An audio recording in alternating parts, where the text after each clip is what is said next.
So in this lecture, I will consider X to be an infinite dimensional normed linear space. And I want to prove the following proposition is that, well, the unit ball is not compact.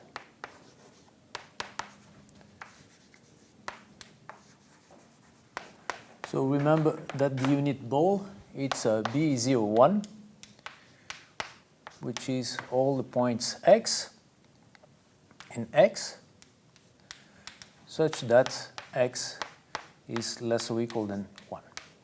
We have seen that in finite dimensional linear spaces, this space it's compact.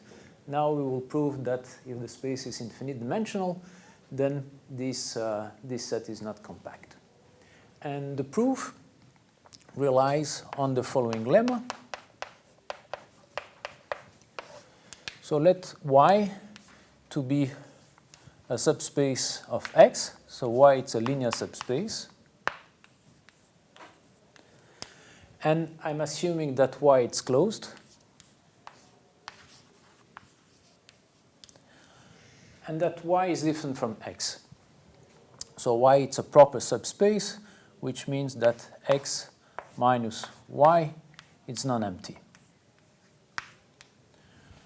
And what I want to prove is that there exists a point Z in X such that the norm of Z it's equal to 1. And, well, if I choose, so for any epsilon positive, I can find Z, which has norm 1, and such that the distance from Z to Y it's larger than 1 minus epsilon for all Y in Y. So for all Y, say for epsilon between 0 and 1, you can find a point Z in X, which has norm equal to 1, and such that, well, the distance from Z to any point Y in Y, it's larger than 1 minus epsilon. So before proving this proposition, let me prove this lemma. And the proof, it's not difficult. So we will fix this epsilon between 0 and 1. So what is the idea? Here is our space Y. So Y, it's not equal to X. So we can find a point Z which does not belong to Y. So now I want to consider all points Y in Y and find one which minimizes the norm between the difference between Z minus Y. So I want to define D to be the infimum of Z minus Y. So, well, what is Z? Or maybe let me call it W. So, so let me call this point Y, just not to mix with this one. So we start fixing epsilon, and now I know that there exists W, which does not belong to Y. Okay? So Y it's a point, W it's a point in X, which does not belong to Y. So this is the point. Now I want to minimize this norm. So I minimize that norm over all Y in Y. And I call this minima D for distance. And what I claim is that this distance is strictly positive. Well, why is that so? Assume that D is equal to 0, and we will get a contradiction. If D is equal to 0, this means that I can find a sequence Yn such that this norm converges to 0.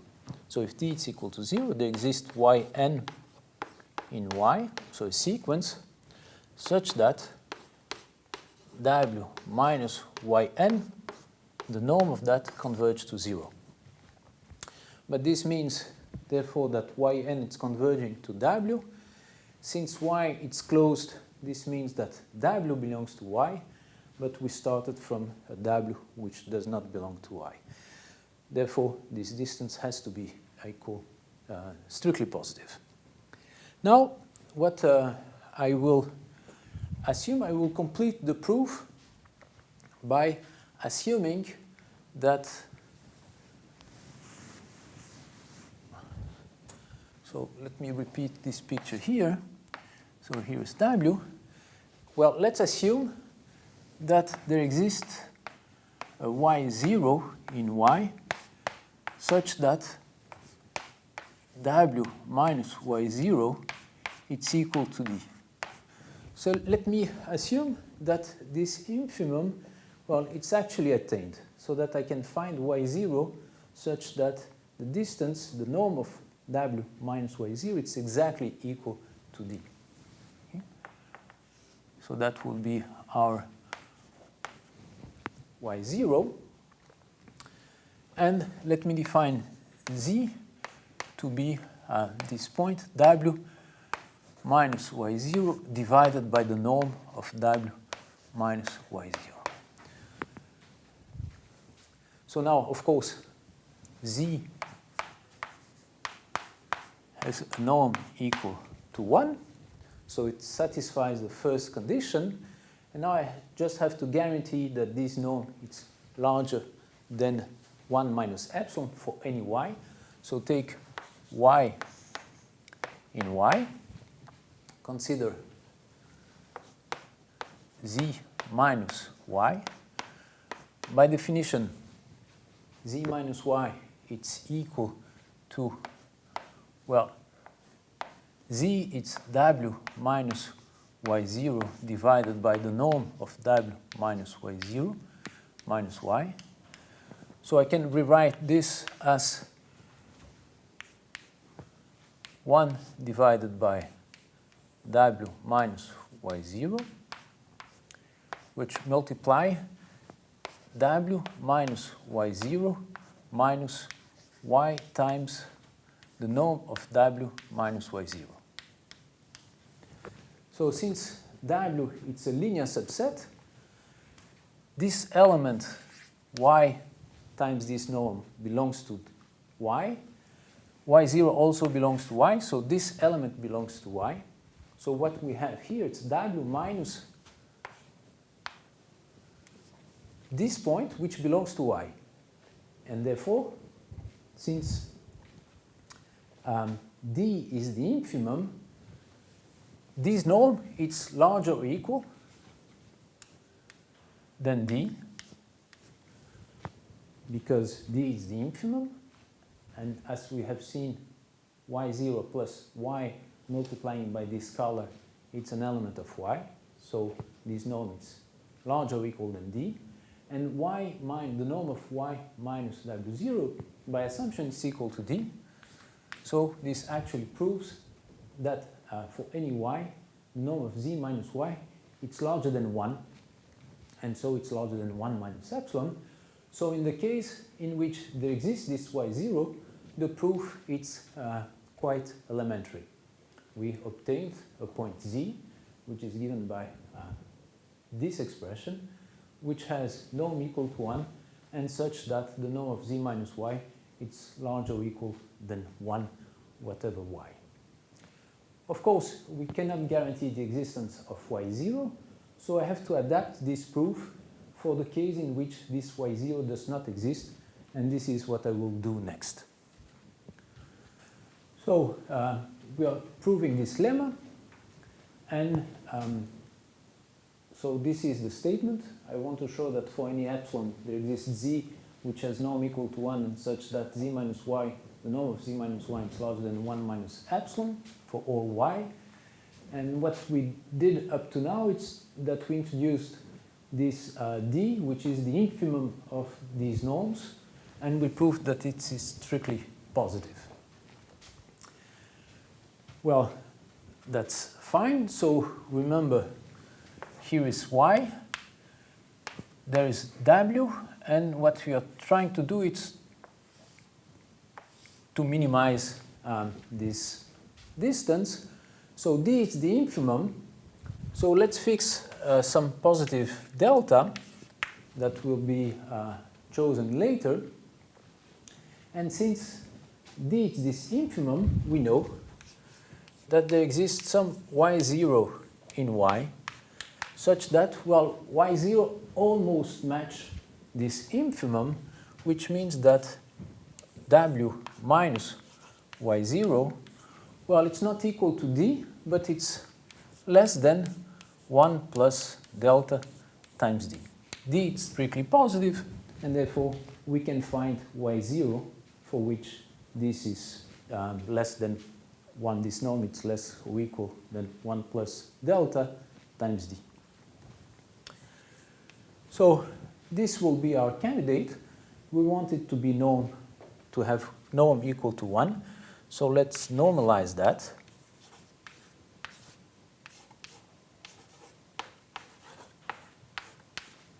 So now our candidate z has norm equal to 1. And again, we can estimate the distance from z to y. We want this distance to be larger than 1 minus epsilon.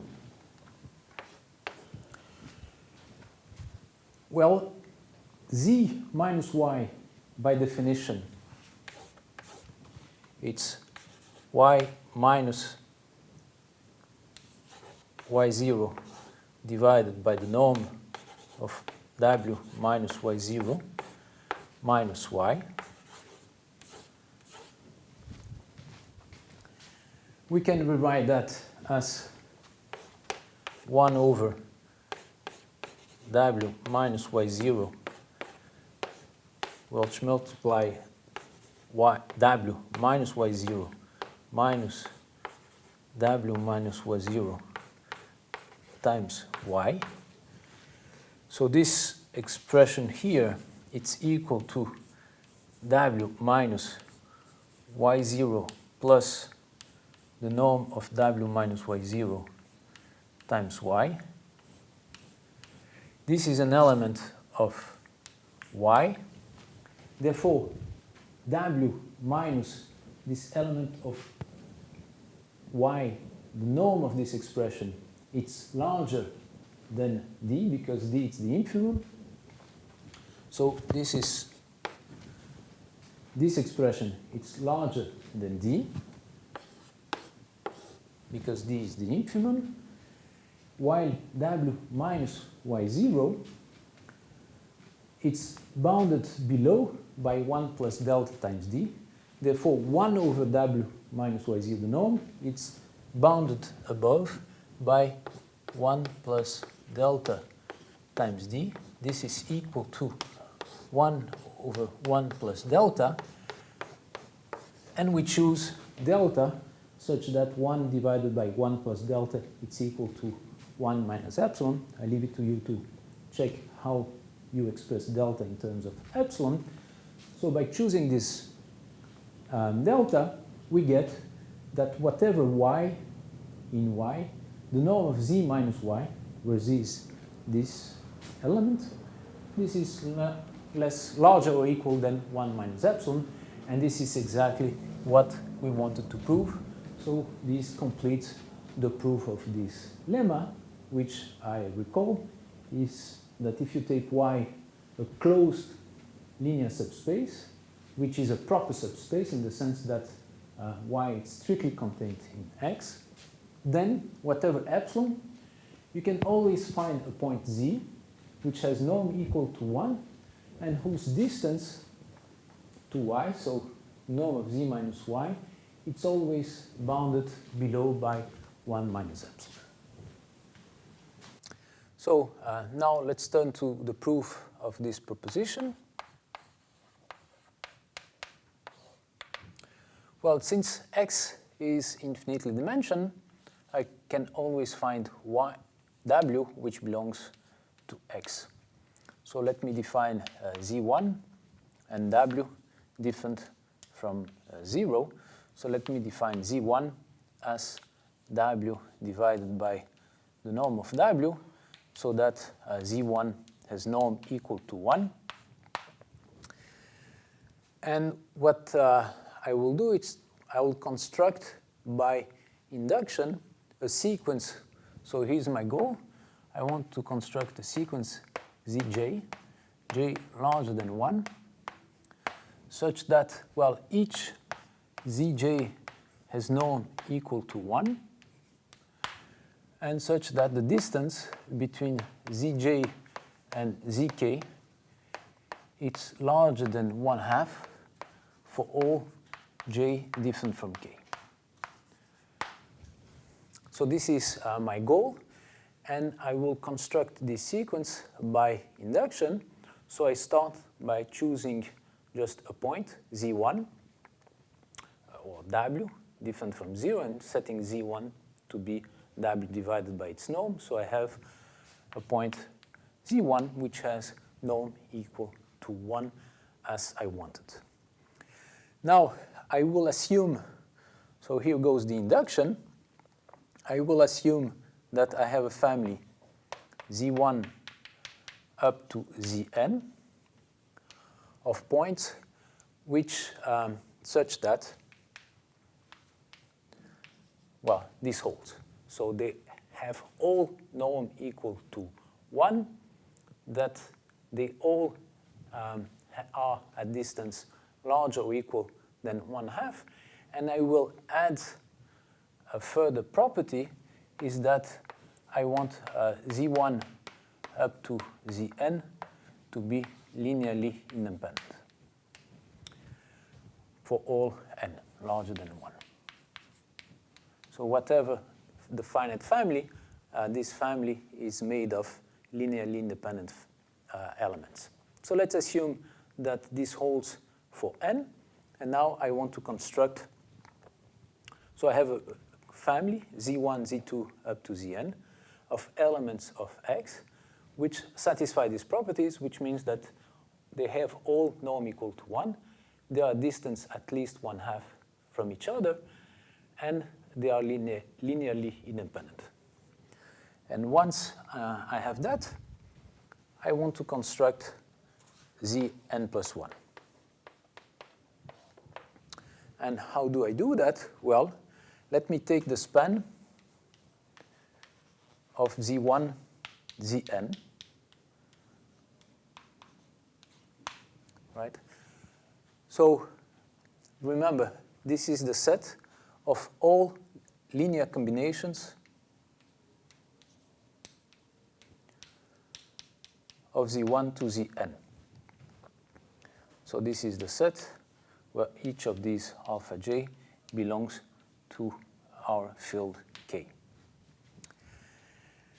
And what I claim is that, well, this set, it's a linear subspace which is closed.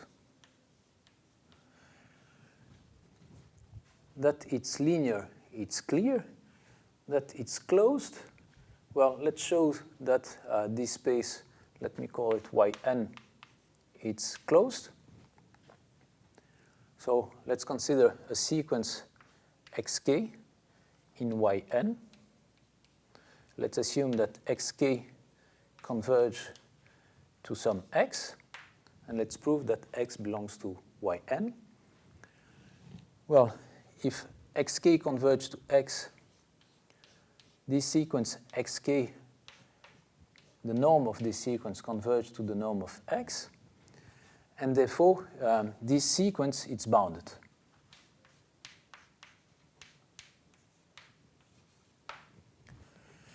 And well, this is a finite dimensional space. We have seen that in finite dimensional space all norms are equivalent, and we have introduced a norm which is the zero norm. So we know that the zero norm of xk, it's bounded by a constant C0 times the norm of xk, where I remind you that the zero norm, it's given by the sum from 1 to n of alpha j xk where alpha j are the coefficients of xk when you write xk in the basis z1, zn. So what are the alpha j? Here xk, since it's an element of the span, it's a linear combination. So this means that xk is equal to the sum of 1 up to n of alpha j, some alpha j, which I'm representing by alpha j xk of zj, and that these coefficients are uniquely determined because the zj's are linearly independent. So this is the zero norm. It's equivalent to that. And this means, since this is bounded, so that, well, this is bounded by a new constant. All these constants are different. They change from line to line. I don't care about that. But what I get is that for each fixed j, this sequence as a sequence of k, it's finite. As it's finite, I can find a subsequence which converge. This means that there exists a subsequence k, let's represent it by kp, such that alpha j x kp converge to some alpha j. And this for all j between 1 and n. Since the alpha j x kp converge to alpha j as p goes to infinity, this means that if I take here kp and I send p to infinity, this converge to the sum in j of alpha j zj, which means that xkp converge to this point, which is an element of the span of z1, zn. Since, on the other hand, I know that xkp converge to x, this means that x is equal to the sum, and therefore x belongs to this span, which proves that this space yn is closed. So the span of z1, zn is a closed space, and therefore I will be able to apply the previous lemma. So I'll stop here, I will erase everything, and I'll start again from this line in which I have z1, zn. I define yn as the span, and I just proved that yn is a linear space which is closed. So since yn,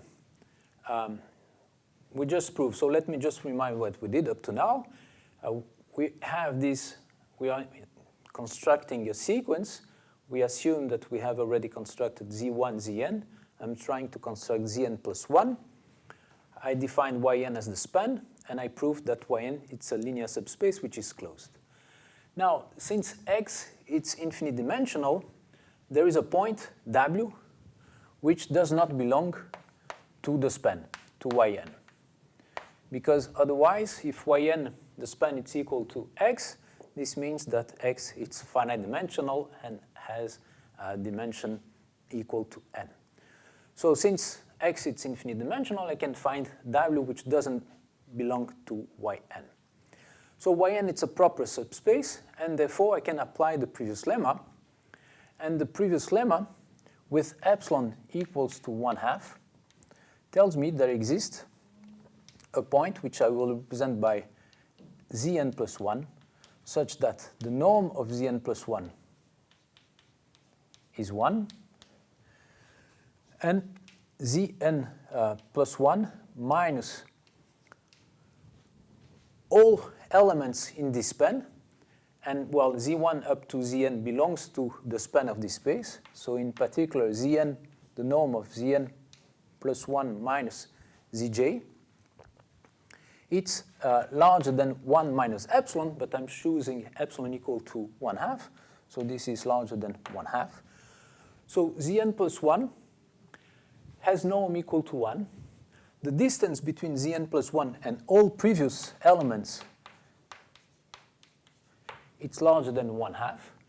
And I just need to prove that actually zn plus 1 is linearly independent from z1 to zn. So let's assume that alpha Zn plus 1 plus the sum from 1 to n alpha j Zj, it's equal to 0, and I want to show that alpha j and alpha are all equal to 0. So let's assume that this is not true. So let's assume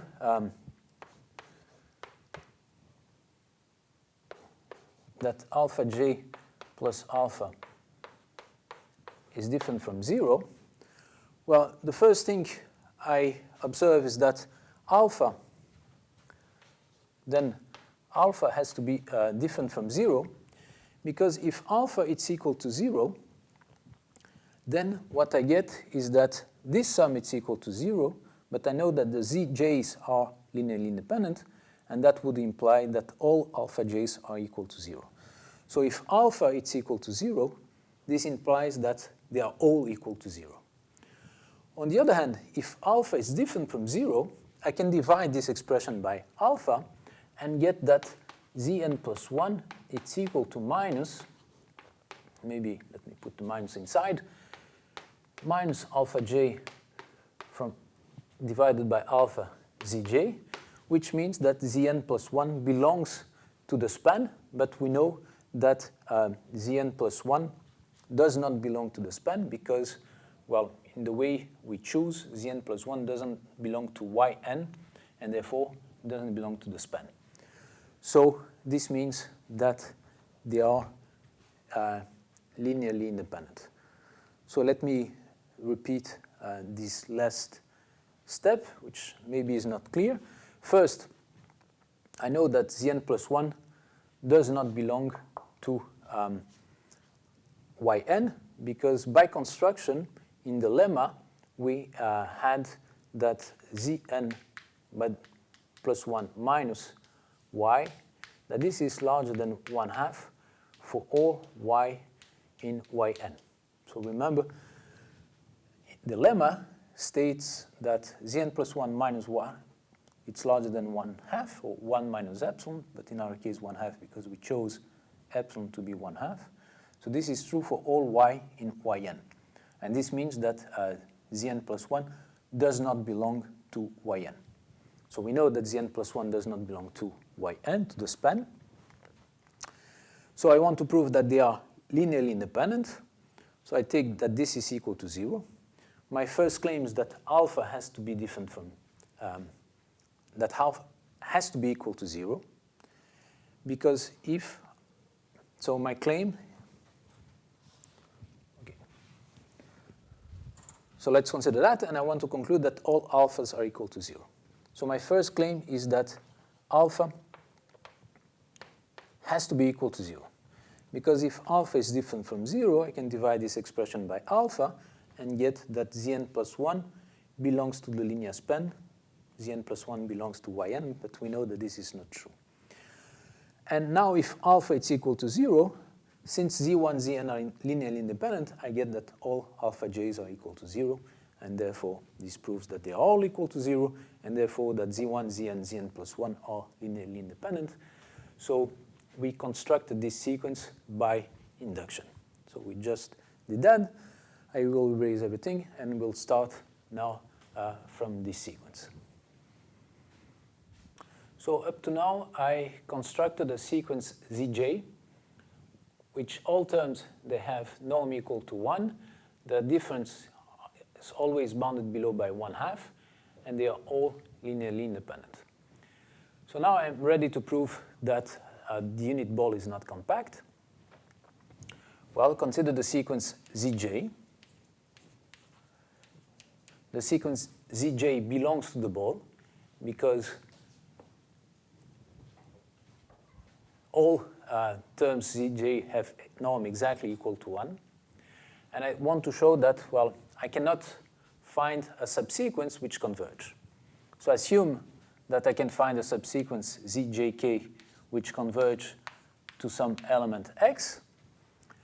But since this sequence converge, this means that the sequence Zjk is Cauchy, because you know that any converging sequence is Cauchy, but this sequence cannot be Cauchy because the distance between any two elements is bounded below by 1/2. So this is a contradiction, and therefore I cannot find a subsequence of the sequence Zj which converge, and therefore this set Zj, which is contained in the ball, is not compact, and that proves the proposition. So let me conclude this lecture by defining what is a separable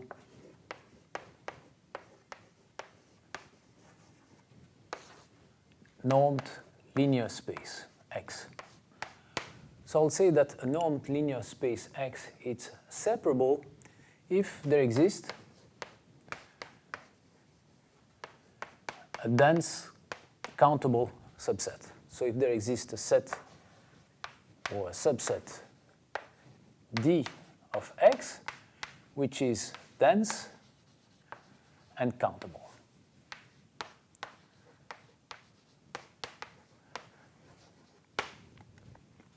So most of the normed linear space that we will see or encounter in these lectures are separable, but let me give you an example of a set, a normed linear space, which is not separable. And so let me consider the interval -1, 1.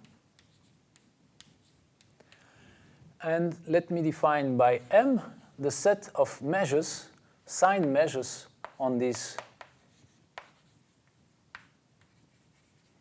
space. So in this space, let's consider B as the Borel sigma algebra on this set, and let's represent by M all signed measures on this interval with that sigma algebra. So remember, if you have a measure mu, which is a signed measure, you can always decompose it as the difference of two positive measures. So I refer to course in measure theory for that. This is, I think, the hand decomposition of a signed measure. So it can be written as the difference of two non-negative measures, mu plus and mu minus. And now I will define the norm of mu as the measure of the interval 1. So let me call that omega, the interval -1, 1. The mu plus measure of omega plus the mu minus measure of omega. And I leave it to you to check that this is a norm. So it satisfies the three properties of a norm. And that, of course, M, it's a linear space. You can multiply a signed measure by, let me take here the field as the field, the real numbers. So you can always multiply a measure by a real number and get a new signed measure, and you can add two signed measures, so it's a linear space. Now you define this as a norm. This is a norm. I leave it to you to check. And what I claim is that this space, it's not separable. So let me give you a family. So let me show that there are no dense and countable sets. So let's consider dx. This is the measures, which is the Dirac measure at point x for x in -1, 1. So what does that mean? That means that the measure of a set, so if you take a subset of -1, 1, which belongs to the Borel sigma field, you define dx of A as 1 if x belongs to A, and 0 if x does not belong to A. So this is clearly a measure. And now you want to compute the norm of dx minus dy if x is different from y. And what you get from this definition, you already have the decomposition of this measure as the difference of two positive measures. This measure, it's just the difference of this positive measure with that positive measure. the total mass, the measure of omega with respect to dx is 1, as well as the measure of omega with respect to delta y. And so for any x different from y, x and y in minus 1, 1, the norm of this difference is equal to 2. Now I claim that, so this is an observation, now I claim that there is no dense countable subset. So assume that, suppose by contradiction, so what I claim, there is no dense and countable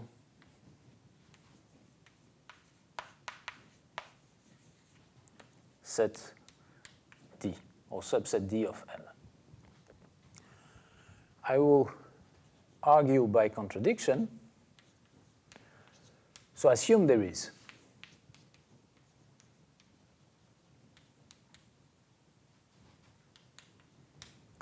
So now I will define a function from D to minus 1, 1.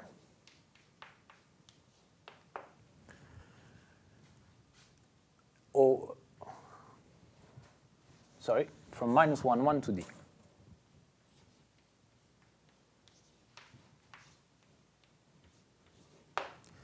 So let's take x in minus 1, 1. We consider delta x, so this is a measure. So now, since D is dense,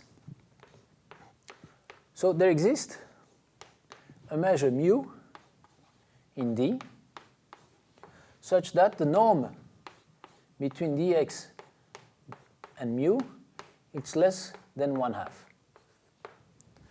Because, well, since D is dense, I can find an element in D such that the norm between dx and mu, that this is less than 1/2. Once you found that mu, you send x to this mu, which is a mu which depends on delta x. And you see that this is well defined. And of course, there are many possible choices. You just take one. Now, what I claim is that this function,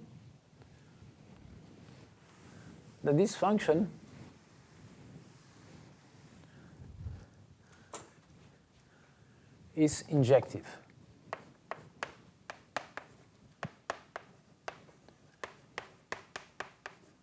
Which means that if you take mu of delta x to be equal to mu of delta y, then this means that x is equal to y. Which means that, well, if you take here 2 points which are in the image of this function,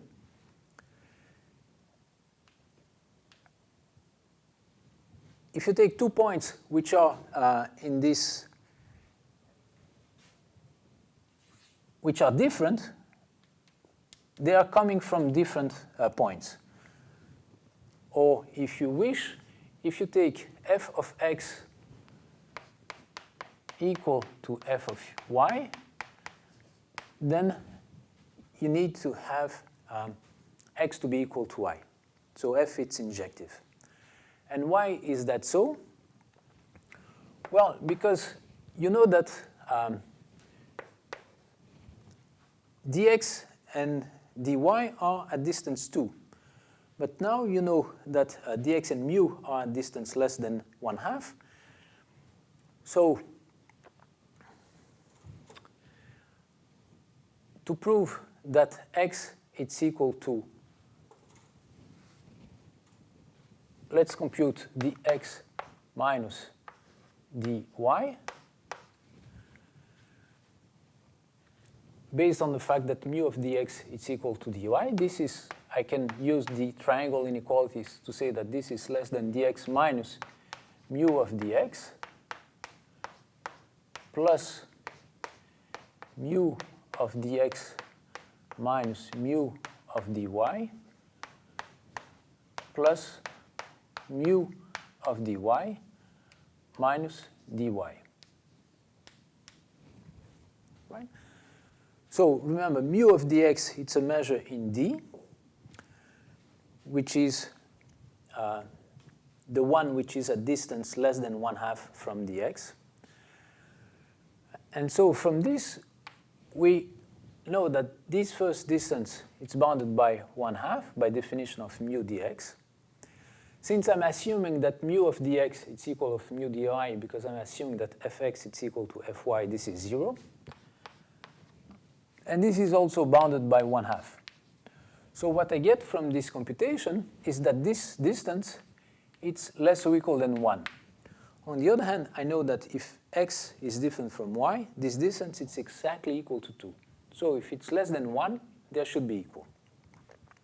So this proves that this function, which I just defined from -1, 1 to d, it's injective. Now, what you get is that if you denote by f of -1 the image of this function,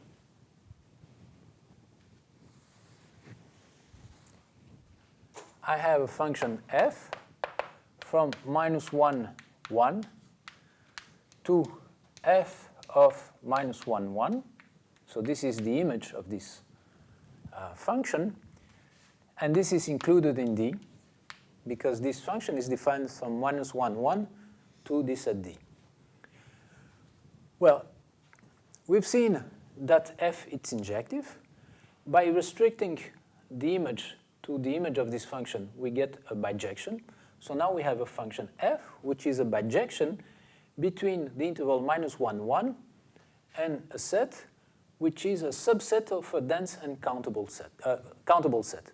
So we have a bijection between -1, 1, the interval -1, 1, and a countable set. And we know that this is impossible because, well, this set is not countable. So we get a contradiction, and therefore there's no dense and countable subset of the set of signed measures. Because if there were, we would obtain a bijection between a non-countable set and a countable set.